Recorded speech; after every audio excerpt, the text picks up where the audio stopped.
الحمد لله رب العالمين وأصلي وأسلم على المبعوث رحمة للعالمين وعلى آله وصحبه أجمعين. برادران گرامی، مسائل جنازہ کے تعلق سے دروس کا سلسلہ اللہ کے فضل و کرم سے جاری ہے. آج ہم انشاءاللہ قبروں کی زیارت کے حوالے سے گفتگو کریں گے. اور جیسا کہ آپ جانتے ہیں،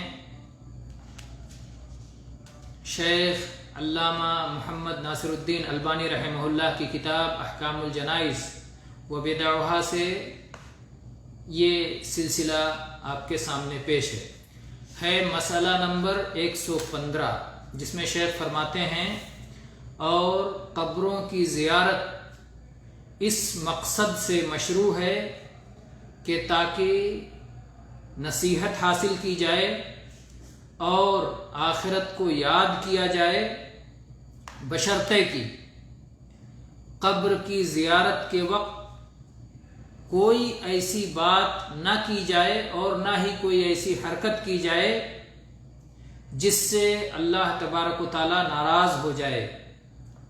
جیسے کوئی شخص قبر کی زیارت کرتے ہوئے قبر میں مدفون شخص سے دعا نہ مانگے، اس سے فریاد نہ کرے اللہ کو چھوڑ کر، یا ایسے ہی جو شخص قبر میں دفن ہے اس کی اس قدر تعریف نہ کرے کہ اسے جنتی ٹھہرانے لگے کہ وہ جنتی ہے، اس کا تزکیہ کرنے لگے. تو یہ سب ناحق باتیں ہیں. ان ناحق باتوں سے بچتے ہوئے قبر کی زیارت کرنا مشروع ہے. اور اس سلسلے میں کئی احادیث ہیں. پہلی حدیث بریدہ ابن الحصیب رضی اللہ عنہ کی حدیث سے فرماتے ہیں کہ رسول اللہ صلی اللہ علیہ وسلم نے فرمایا، انی کنت نہیتکم عن زیارت القبور فزوروها. اللہ کے نبی صلی اللہ علیہ وسلم نے فرمایا کہ میں نے تمہیں قبروں کی زیارت سے روکا تھا، اب تم اس کی زیارت کیا کرو. اور پھر مقصد بتایا، فإنها تذکرکم الآخرہ، یہ تمہیں آخرت کی یاد دلاتی ہے. اور ایک روایت میں ہے وَلِتَزِدْكُمْ زِيَارَتُهَا خَيْرًا، قبروں کی زیارت سے تمہارے خیر میں اضافہ ہونا چاہیے. فَمَنْ أَرَادَ أَنْ يَزُورَ فَلْيَزُرْ وَلَا تَقُولُوا حُجْرًا، جو شخص قبروں کی زیارت کرنا چاہے کرے، لیکن وہاں کوئی ناحق بات نہیں کہنا. یہ صحیح مسلم، ابو داؤد، بیہقی، نسائی، احمد اور کئی حدیث کی کتابوں میں ہے. امام نووی رحمہ اللہ اس کی شرح میں لکھتے ہیں کہ جو اللہ کے نبی صلی اللہ علیہ وسلم نے فرمایا وَلَا تَقُولُوا حُجْرًا، کہ کوئی حجر نہ کہو، تو حجر کا معنی کیا ہوتا ہے؟ امام نووی فرماتے ہیں حجر کہتے ہیں کلام باطل کو، ناحق بات کو. اور شروع میں قبروں کی زیارت کی ممانعت تھی، کیونکہ ابھی جاہلیت چھوڑ کر کے لوگ اسلام میں داخل ہو رہے تھے اور جاہلیت کی ناحق باتیں ان کی زبانوں سے نکلتی تھیں. تو جب اسلام کی بنیادیں مضبوط ہو گئیں اور اسلام کے احکام ہموار ہو گئے اور اسلام کے معالم مشہور ہو گئے اور ان کے دلوں میں عقیدہ اور توحید راسخ ہو گیا، تو ایسی صورت میں انہیں زیارت کی اجازت دے دی گئی.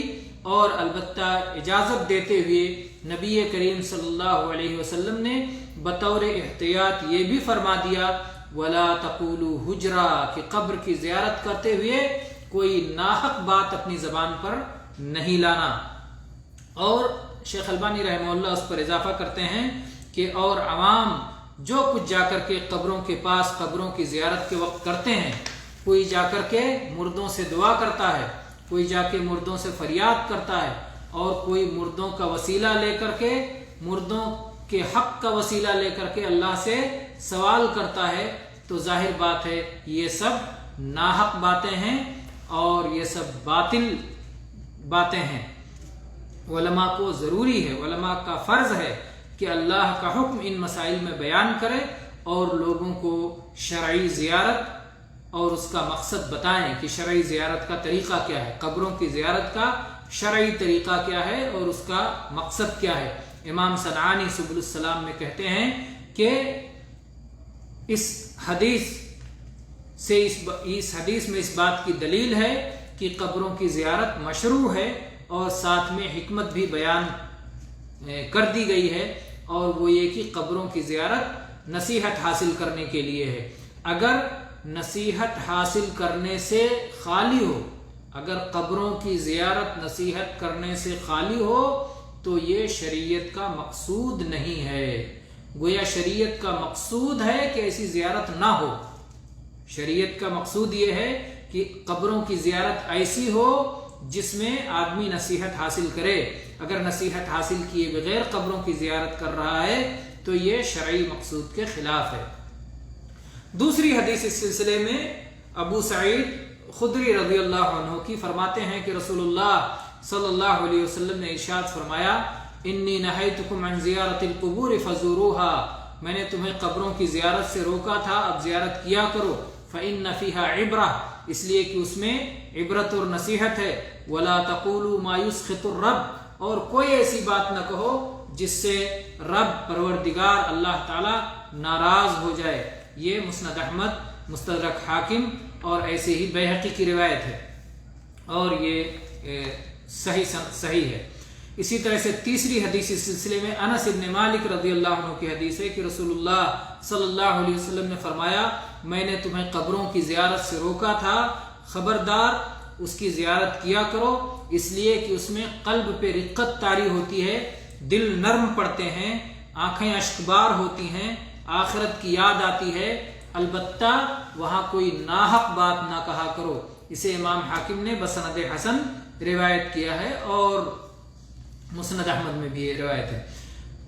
تو یہ رہا قبر کی زیارت کی مشروعیت کا مسئلہ کہ قبر کی زیارت کرنا مشروع ہے۔ اور اس سلسلے میں مسئلہ نمبر 116 میں چونکہ کچھ تفصیل ہے، اس لیے ہم اس کو انشاءاللہ مستقل طور پر دیکھیں گے بعد میں، ابھی فی الحال اسی پر اکتفا کرتے ہیں۔ وآخر دعوانا الحمد للہ رب العالمین وصلی اللہ علی نبینا وسلم۔